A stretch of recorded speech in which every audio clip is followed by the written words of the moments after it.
Monday. What are you up to? I hope you had a very, very fun, exciting weekend. I did. I finished the last few stitches from a cool pattern.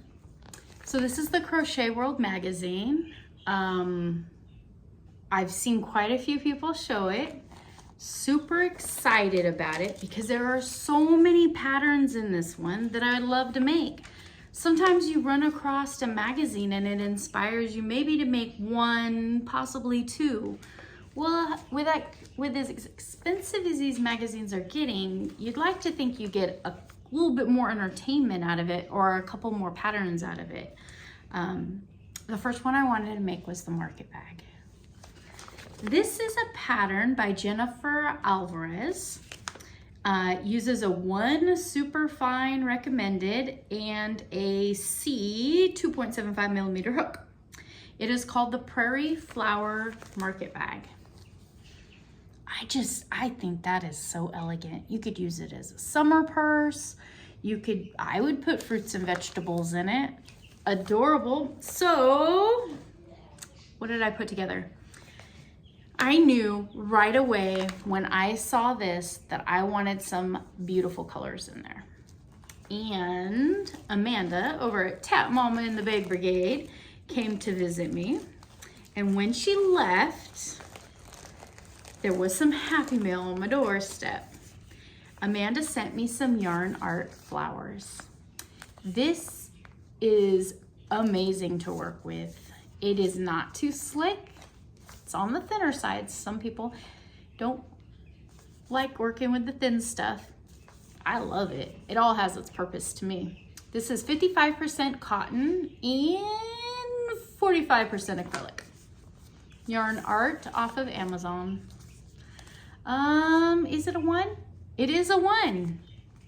This ball has had how many yards? 1,093 yards.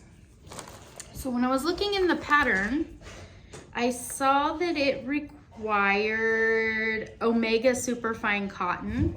It says 3 skeins at $3.94. 3, 6, 9, 10, 11, 12, a little less than 12. 1,200 yards-ish. Are you a tight crocheter? Are you a loose crocheter? But the reason why they say Omega is because that is the fiber company that works directly with Crochet World. Omega has a lot of ads in this magazine. So I can see that there's a little motive there. That's okay, I don't mind. All in marketing. It started out as a dark emerald green, and it goes out to this beautiful pink. I didn't get that far. I imagined it that far, but I didn't get that far. And then I was thinking, well, how is the bag constructed? So you start at the bottom of the bag. You work your way all the way up. Then you break off, and you work up one side, break off, and then work up the other side. But because this is a very long transition between colors, I was able to get both handles to match pretty close without breaking into the second ball Amanda sent me. And that's what I was worried about. I didn't want to have to use a large chunk and then just the last chunk in the middle chunk. I didn't want to break apart such a beautiful cake. I didn't need to. It worked out perfectly. Here is the bottom base of the bag. It's worked in a rectangle, so you got that nice box bottom. It goes the emerald green. So this fiber is 4 strands of maybe sewing thread held together. And as it transitions, one of those threads at a time is switched out for the next color in the fade. So we have the pure green, all 4 pure green. Right in here, we have one of the strands was put into this, this teal. And so then by the time we're starting the body fillet work, which is all double crochets and chains, Nothing fancy, nothing fancy. By the time you get down in here, you have 1 strand, 2 strand, 3 of the 4 strands as you're going into this beautiful diamond work. And then by the time you get into here, you have the turquoise, tealy turquoise with a very, very light bluish gray. So then there is the body of the bag. It's a nice, generous sized bag. I would say I have pretty even tension. I don't have anything too crazy going on. It's the bottom of the bag. We go into the design. We get down into here. This is the body of the bag. Now complete. You know what? Body of the bag. Now complete. Bottom, body, and then it does this beautiful 3-4 row repeat of this fan texture. Oh, it works up so fast. And so we work on that for quite a while. Oh, I'll get to it. So we build up just a little bit, so that you could put celery and baguettes in your market bag and not worry about them falling out. And then we start working on the handle. So we break off when we start doing the repeats, decreasing with a formula. And then we get to the band. And the band is a 4 or 5 row repeat until we get to the center of the band. So that was all one continuous stretch of the cake. When I got up to here, I clipped off and I needed to start on this side. Right in here, you can see the 2 switches, the color switch. But it's so gradual and the colors are the colors that are complementing in it through the whole way. I don't think it made an ugly break at all. There's the 2 bands. You can see the difference. There is a difference. But it's not stark, it's very gradual. I think it's okay. I like it. And so then we come up to here and we're working all the decrease, we're working the strap. And when we get to the top of the strap, the pink really starts showing through. But that's okay, because then I was into the pink and the pink still had 1 strand of this color in it. So when I worked to clean up the edging, the single crochets around to clean up the edging, it was that pink.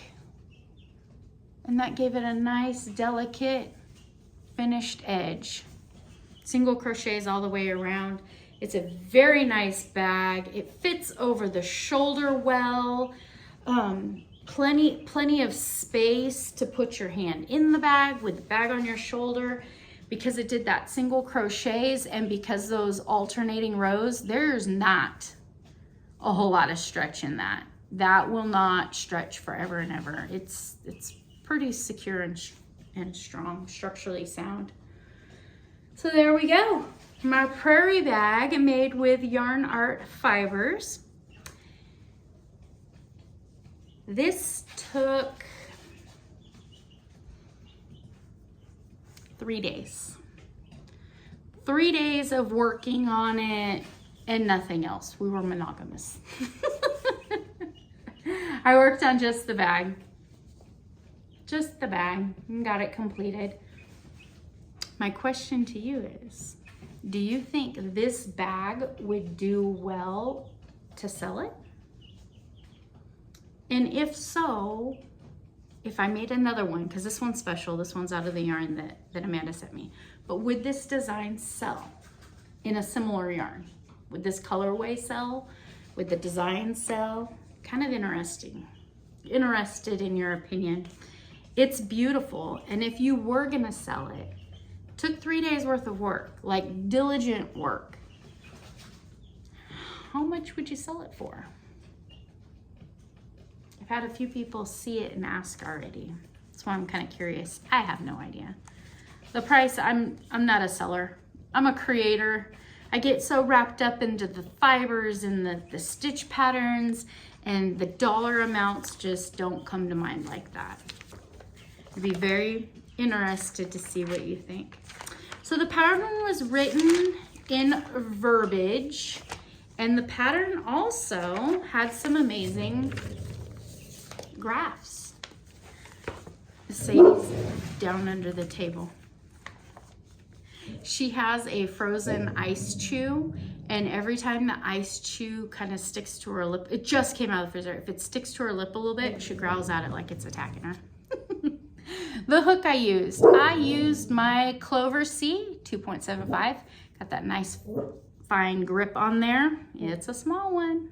That's how we got that delicate work. So that's that. I just wanted to share that this magazine inspired me.